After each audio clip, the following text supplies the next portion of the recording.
अस्सलाम वालेकुम वरहमतुल्लाह। मोहम्मद वकास नक्शबंदी। मैं इस वक्त मौजूद हूँ मक्का मुकरमा में।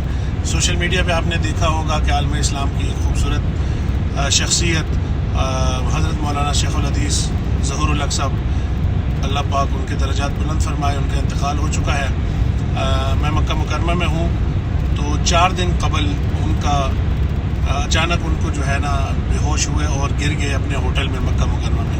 तो फिर उनको मुस्तशफ़ा मलिक अब्दुल अज़ीज़ मक्का मुकरमा में शिफ्ट किया, जो कि आज रात, ये गुज़री हुई रात उनका इंतकाल हो चुका था। किसी को पता नहीं था। हम भी अयादत की नीयत से हॉस्पिटल पहुँचे तो वार्ड नंबर और रूम नंबर जब मैंने चेक किया 503 रूम नंबर और बेड नंबर 2, तो हमने जाके वहाँ पे देखा तो हमारे वहाँ पे ज़हूरुल हक़ साहब मौजूद नहीं थे। मैंने उनसे कहा कि भाई ये मरीज़ इस बेड में थे तो वो कहाँ है। मुझे खातून कहने लगी कि उनका इंतकाल हो चुका है गुज़िश्ता रात।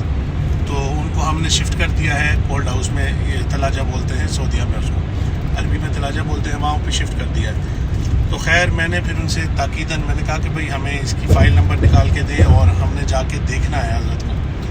तो थोड़ा सा मुश्किल होता है, लेकिन अल्हम्दुलिल्लाह मैं और मेरे साथ हज़रत क़िबला पीर एहसानुल हक़ साहब नक्शबंदी दामद बरकातुहूम और हमारे 3-4 कज़न हम बर वक्त मौके पे पहुँचे और हमने जाके तस्दीक की। फिर वहाँ से मैंने मुफ्ती वती रहमान साहब जो हज़रत के बड़े साहबज़ादे हैं उनको कॉल पे इतला की, क्योंकि उनके बच्चों को पता नहीं था, क्योंकि 8 से 12 तक मुलाकात का टाइम होता है।